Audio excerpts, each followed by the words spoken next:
Hey guys, welcome to Gadgets 360. In this video, we are going to be unboxing the Moto G30. Now, this is a new smartphone in the budget segment and it has a Snapdragon 662 processor. It has a 5000 mAh battery and it also ships with Android 11 and Motorola's special gestures etc. that are already preloaded on this smartphone. So many of you have been waiting a long time for this phone and we'll be getting started with the unboxing right now. But do make sure to subscribe to our channel so that you're notified when our review of the Moto G30 drops and you'll be the first to know, and hopefully you can be the first to watch that video. And if you like this video, be sure to hit the thumbs up button and share this video with your friends. Now let's get started with our unboxing of the Moto G30.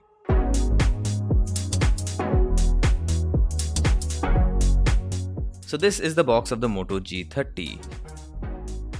Now if you look at the back of the box, you'll see some key specifications. This includes a 64 megapixel primary rear camera along with the fact that this has 4 rear cameras and it supports Motorola's night vision mode for low light photography.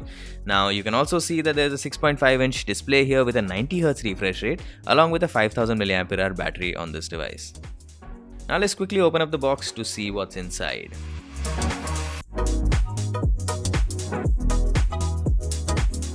The first thing you see is the smartphone itself with a sticker on top of the display that repeats some of the specifications we've already seen on the back of the box. The device ships with a case pre-attached, and we are going to first take off the sticker on the display. Now we'll boot up the device and keep it aside and see what else is in the box. So beneath this cardboard you will find some documentation. This includes a quick start guide and some warranty and support information. Let's keep that aside and take a look at the charger. So this is the charger that you get in the box. It is a 20-watt charger which should charge your phone relatively fast, and it has a USB type A port.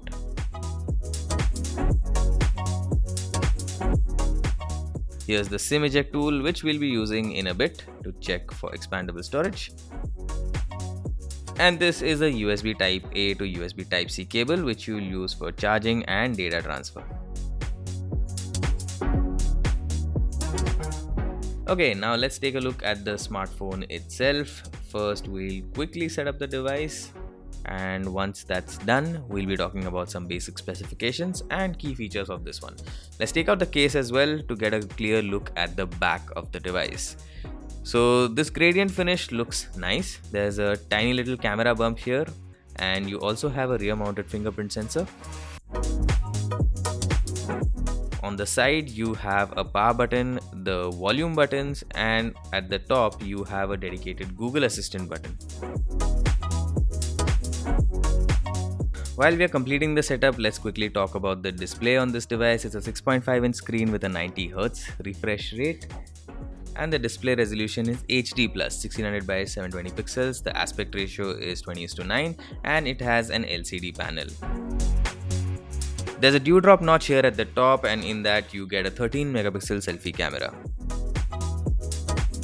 Okay, let's look at the base of the device. Here you have a USB Type-C port, the speakers and a microphone.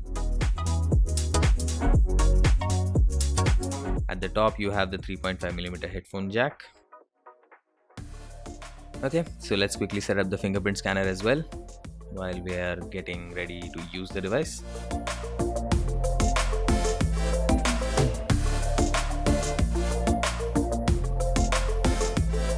With that, the setup of the device is complete. Now you can clearly see here that this is close to stock Android. You get MyUX, which is based on Android 11 on this smartphone.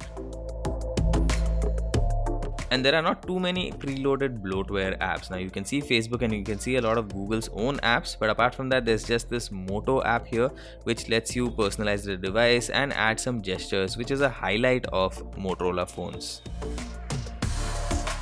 So you can do things like a double chop gesture like this to switch on the flashlight, and you can also just rotate the phone twice with your wrist to fire up the camera. Okay, so this confirms that there is Android 11 on this device and it ships with the January security patch, which isn't too bad.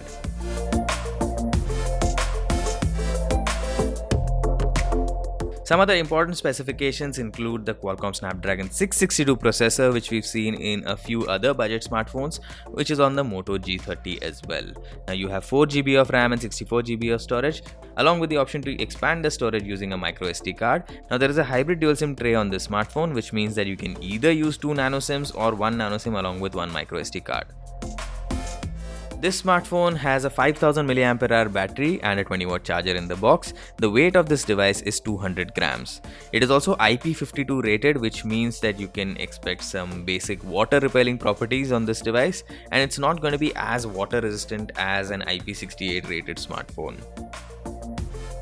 Alright, so we already spoke about the front camera. Now let's talk about the rear cameras at length. There's a 64 megapixel primary sensor here, along with an 8 megapixel ultra wide camera with a 118-degree field of view, and there are also two 2 megapixel sensors. One is for the macro camera and the second one is a depth sensor. So that was a quick look at the Moto G30. What do you think about this smartphone? I'd like to hear your thoughts in the comment section down below, and for all things tech, be sure to check out gadgets360.com.